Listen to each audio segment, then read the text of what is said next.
My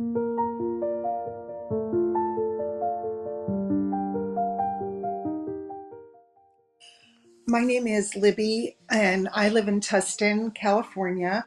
I care for my adult son who has a brain injury and a diagnosis of a brain tumor and seizure disorder as well. Well, I've been caring for him. He had an accident, a car accident in 2011, which resulted in a traumatic brain injury. So pretty much I've been caring for him since then. I have worked and he goes to a day program. However, when he was diagnosed with a brain tumor in 2020, it just got a little too hard to manage working full time. I'm a nurse. So working full time and having to take off to take him to various appointments and other things, the times he's had seizures and was in the hospital. So pretty much since 2011. Well, he goes to a day program during the week and when there's not a holiday, when they're closed. So I get him off. He takes access. It's the Orange County bus system for the disabled. So he gets picked up anywhere between 9:30 and 10 a.m., goes to a day program, comes home about 3:30ish. And so all evening, from 3:30 on, I'm with him. Of course, I get him ready in the mornings, weekends. I get a little bit of help through MediCal, CalAIM on Saturdays. So just so I can have some free time for myself. So we have a caregiver for some hours on Saturday. So pretty much all the rest. He has memory impairment and cognitive impairment, so he needs just frequent reminders on things. He can't manage his finances, things like that. So he learned how to talk, walk, and eat again on his own, which was a miracle. But he cannot live on his own. Yeah, well, I'm 65. So most of my friends who are 65 are able to, take off whenever they want. They're adult, their children are adults and off married with kids. And so, I can't do things like that. I can't just take off whenever I want to. When I have an appointment, if he's home during that time, say his program is closed, I have to bring him with me. It's just a loss of freedom on my part, and I do worry about getting even older, and if something happens to me, who's going to take care of him, or if I'm sick. The biggest challenge is seeing him, seeing all his old friends disappear, just seeing him just struggle with not having people call him and check on him, and not having the kind of life that I thought he would have at this age of 36, still living at home, and also worrying about his future. That's the biggest challenges. In the beginning, it was different challenges, like when he was incontinent, and trying to communicate verbally. So now the challenges are more, caring about him, feeling sorry for what he goes through, and fearing for his future. The greatest reward is the miraculous achievements he has made. The doctors initially predicted he may be in a vegetative state if he even survived.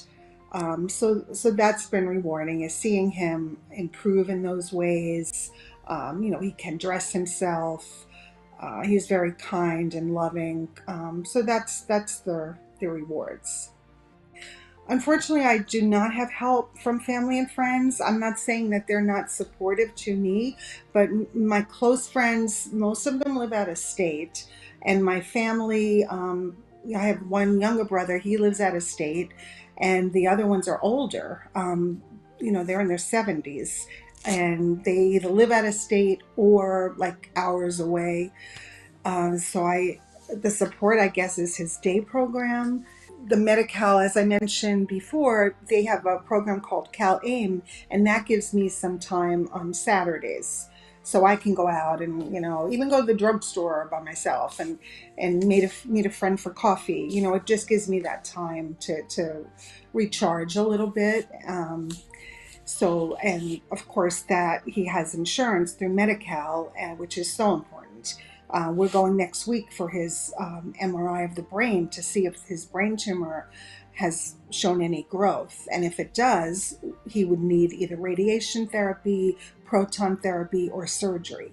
So, MediCal has been a huge, huge help. And I can't even imagine if he loses that, what would happen. It would basically be a death sentence for him. MediCal has helped because he would not be able to attend the day program if not for MediCal, which gives him some socialization. As a brain injury survivor, it's estimated you lose 99% of your friends, which is absolutely true in our case. I would say 100%. Um, so he goes to a day program and he gets various therapies there and he gets socialization.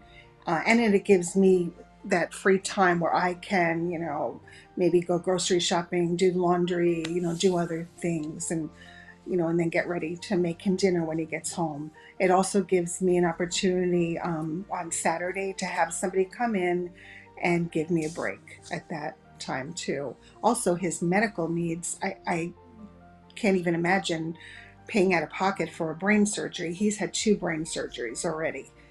Um, so, in all those ways, MediCal has been a lifeline for me and for him. I, it's hard for my mind to even go there if he lost MediCal benefits because it would basically be a death sentence for him. He has a brain tumor diagnosis. They estimate that the type of brain tumor he has, there's like a 73% chance it will grow back. It's not a matter of if it will grow back, it's a matter of when. At that point, he would need either radiation or proton therapy or a craniotomy to remove the tumor, which he already had. And in the beginning of his diagnosis with traumatic brain injury, he had brain surgery then.